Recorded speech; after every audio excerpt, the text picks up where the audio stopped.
चलिए अब अंडरस्टैंड करते हैं टाइप्स ऑफ एंगल्स। अगर हमारे पास ये L1 एंड L2 है, ये लाइन है L1, ये लाइन है L2, और मैं कहती हूँ ये दोनों लाइन पैरेलल है। पैरेलल मतलब यस, L1 और L2 लाइन पैरेलल तब कही जाती है जब इन दोनों लाइंस के बीच का डिस्टेंस इक्वल है। और एक चीज़ मुझे आपको बतानी है कि दो लाइंस का डिस्टेंस अगर हमें मेजर करना है कि कितना है, तो उसे मेजर कैसे किया जाता है। किसी भी दो लाइन के बीच के डिस्टेंस को हमेशा परपेंडिकुलरली मेजर किया जाता है। तो हम उन दोनों के डिस्टेंस को चेक करने के लिए दोनों के बीच के परपेंडिकुलर को दिखाते हैं। हमने ऑलरेडी सीख लिया परपेंडिकुलर मतलब दोनों के बीच में एक राइट एंगल क्रिएट करके हम दोनों के डिस्टेंस को मेजर कर सकते हैं। इसी तरह से जब L1 और L2 एक दूसरे के पैरेलल जा रही है और अब हमारे पास आ गई ये कौन सी लाइन है, यस ट्रांसवर्सल लाइन। अब ये हमारे पास ट्रांसवर्सल लाइन आ गई है। अब ट्रांसवर्सल लाइन आने से कुछ एंगल्स फॉर्म होते हैं। कौन कौन से एंगल फॉर्म होते हैं, पहले हम बात करते हैं ये वाला एंगल और ये वाले एंगल की। इनका नाम भी रख देते हैं, एंगल 1 एंड एंगल 2। अभी हमने शॉर्ट में नाम रखा है एंगल 1 एंड एंगल 2। अगर दो लाइंस पैरेलल जा रही है तो एंगल 1 और एंगल 2 की पोजीशन समझने की कोशिश करें क्या है। ट्रांसवर्सल लाइन के एक ही साइड बन रहे हैं दोनों एंगल्स, है ना, सेम साइड पर बन रहे हैं। इन एंगल्स का नाम होता है कॉरेस्पॉन्डिंग एंगल्स। तो ये एंगल्स हैं कॉरेस्पॉन्डिंग एंगल्स, और ये एंगल्स हमेशा इक्वल होते हैं, राइट।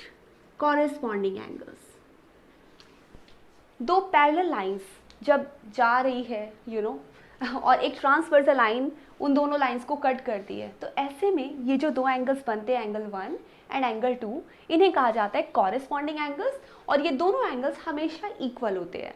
तो इसके लिए हम एक थ्योरम लिखते हैं, आप इसको जल्दी से बना के देखिए। थ्योरम कहती है if L1 is parallel to L2 then angle 1 equal to angle 2। अगर ये दोनों लाइनें पैरेलल है तो एंगल 1 और एंगल 2 इक्वल होंगे, और ये दोनों एंगल्स कहलाते हैं कॉरेस्पॉन्डिंग एंगल्स। इसी का जस्ट ऑपोजिट भी समझते हैं। बाय चांस आपको ये नहीं पता कि ये जो दो लाइंस हैं ये पैरेलल है या नहीं है, बट जब हमने इनकी पोजीशन देखी, इस पोजीशन में एंगल 1 और एंगल 2 इक्वल आए। मान लीजिए आपको क्वेश्चन में ऐसा दे दिया गया कि एंगल 1 और एंगल 2 इक्वल है, तब आपकी जो लाइंस होंगी ना वो पैरेलल होंगी। बिल्कुल वैसे ही आप कह सकते हैं कि ये इसका ऑपोजिट है। L1 और L2 अगर पैरेलल है तो एंगल 1 और एंगल 2 इक्वल होंगे, बट अगर हमें ये नहीं पता कि लाइनें पैरेलल है बट एंगल्स इक्वल पता है तो लाइंस भी पैरेलल होंगी। ये दो थ्योरम्स है, एक थ्योरम और एक उसका, हाँ जी बिल्कुल, आप इसको इन्वर्स कह सकते हैं, और इससे जल्दी से एक नोट कर लीजिए, ठीक है।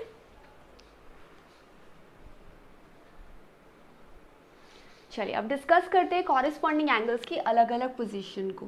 मान लीजिए अब की बार हमारे पास जो पैरेलल लाइंस है ना वो ऐसे दी हुई है। यहाँ पर कौन सी पैरेलल लाइंस है, L1 एंड L2, और अब की बार ट्रांसवर्सल लाइन कौन सी है, ये वाली लाइन हमारी ट्रांसवर्सल है। ऐसा भी होगा, ठीक है, ऐसा हो सकता है कि पैरेलल लाइंस की पोजीशन ऐसे हो और ट्रांसवर्सल लाइन ऐसे जाए। लाइनें अगर बिल्कुल हमारी नोटबुक के अकॉर्डिंग नहीं जा रही, इसका मतलब ये नहीं कि लाइंस पैरेलल नहीं है। लाइंस के लिए मैटर करता है कि उन दोनों लाइंस के बीच का डिस्टेंस इक्वल हो, तब वो पैरेलल होंगी, ठीक है। तो अब अगर ये line L1 and L2 parallel है और एक ट्रांसवर्सल लाइन क्रॉस कर रही है, तो हमें समझना पड़ेगा कि कॉरेस्पॉन्डिंग एंगल्स कौन से हैं। कौन से होंगे सोचिए, मैं एंगल्स यहाँ ड्रॉ करती हूँ। One angle is here and one angle is here. ये एंगल हमारे कॉरेस्पॉन्डिंग एंगल्स हैं, ठीक है। Angle number 1 and angle number 2 clear है।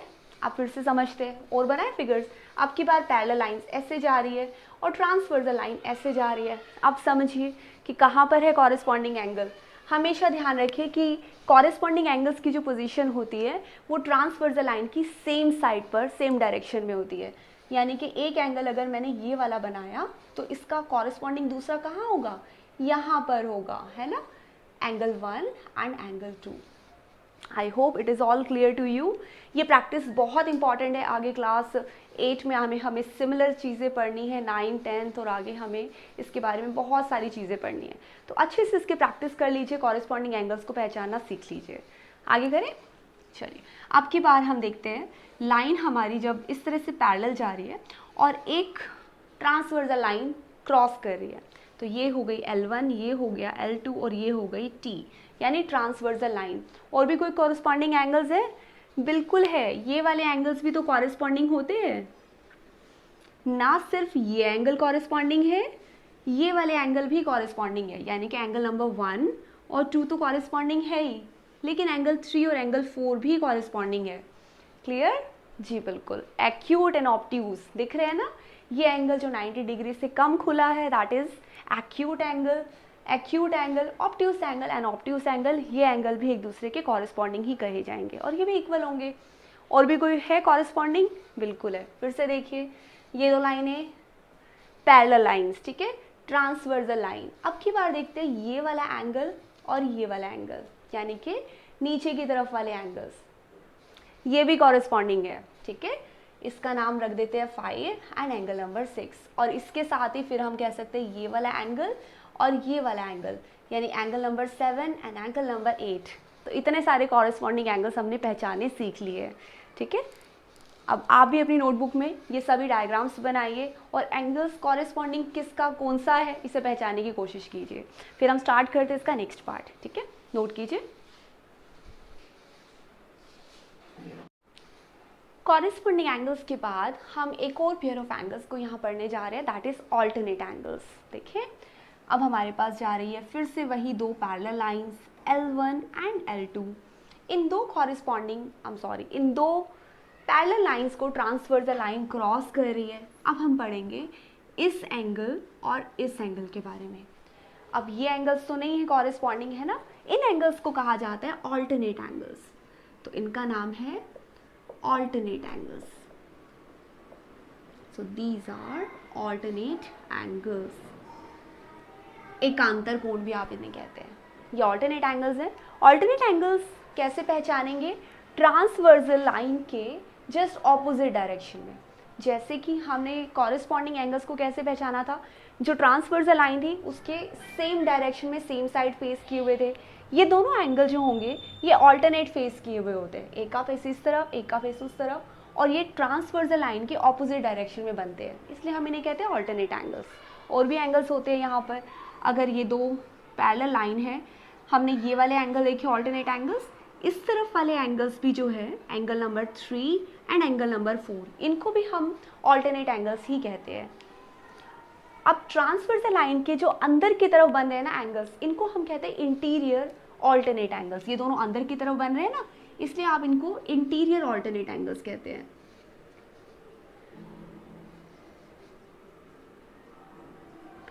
ऐसा भी होता है कि ये बाहर की तरफ भी बनते हैं। बाहर की तरफ कहाँ बन रहे हैं? अगर ये ट्रांसवर्सल लाइन है ऐसे क्रॉस करती हुई, तो एक एंगल यहाँ और एक बाहर की तरफ ऐसे भी बनेगा।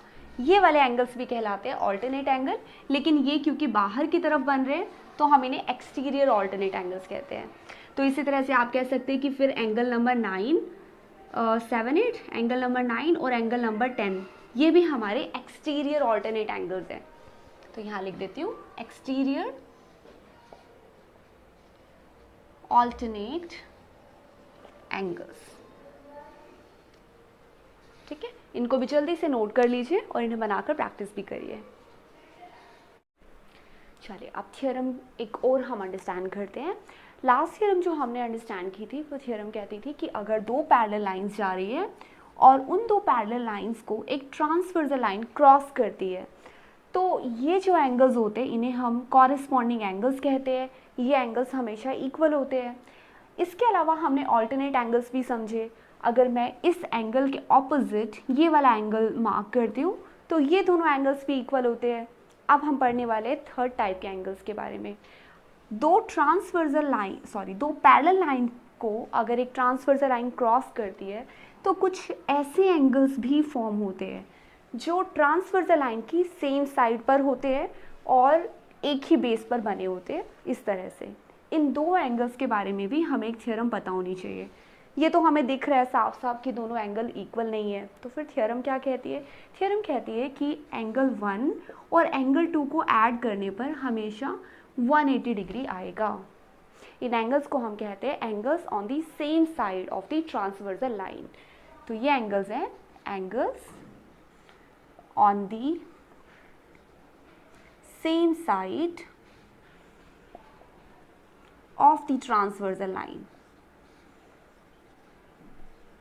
और इन एंगल्स की थ्योरम क्या कहती है कि ये दोनों एंगल इक्वल तो नहीं होते, दिख रहे हैं ना, एक एक्यूट एंगल है, एक ऑब्ट्यूस एंगल है, बट इन दोनों एंगल्स का सम हमेशा मिलेगा हमें 180 डिग्री। इसे भी नोट कर लीजिए, ठीक है। चलिए अब थ्योरम एक और हम अंडरस्टैंड करते हैं। लास्ट थ्योरम जो हमने अंडरस्टैंड की थी वो थ्योरम कहती थी कि अगर दो पैरेलल लाइंस जा रही है और उन दो पैरेलल लाइंस को एक ट्रांसवर्सल लाइन क्रॉस करती है, तो ये जो एंगल्स होते हैं इन्हें हम कॉरेस्पॉन्डिंग एंगल्स कहते हैं। ये एंगल्स हमेशा इक्वल होते हैं। इसके अलावा हमने ऑल्टरनेट एंगल्स भी समझे। अगर मैं इस एंगल के ऑपोजिट ये वाला एंगल मार्क करती हूँ तो ये दोनों एंगल्स भी इक्वल होते हैं। अब हम पढ़ने वाले हैं थर्ड टाइप के एंगल्स के बारे में। दो पैरेलल लाइन को अगर एक ट्रांसवर्सल लाइन क्रॉस करती है तो कुछ ऐसे एंगल्स भी फॉर्म होते हैं जो ट्रांसवर्सल लाइन की सेम साइड पर होते हैं और एक ही बेस पर बने होते हैं। इस तरह से इन दो एंगल्स के बारे में भी हमें एक थ्योरम पता होनी चाहिए। ये तो हमें दिख रहा है साफ साफ कि दोनों एंगल इक्वल नहीं है, तो फिर थ्योरम क्या कहती है? थ्योरम कहती है कि एंगल 1 और एंगल 2 को ऐड करने पर हमेशा 180 डिग्री आएगा। इन एंगल्स को हम कहते हैं angles on the same side of the transversal line. तो ये एंगल्स हैं angles on the same side of the transversal line। और इन एंगल्स की थ्योरम क्या कहती है कि ये दोनों एंगल इक्वल तो नहीं होते, दिख रहे हैं ना, एक एक्यूट एंगल है, एक ऑब्ट्यूस एंगल है, बट इन दोनों एंगल्स का सम हमेशा मिलेगा हमें 180 डिग्री। इसे भी नोट कर लीजिए, ठीक है।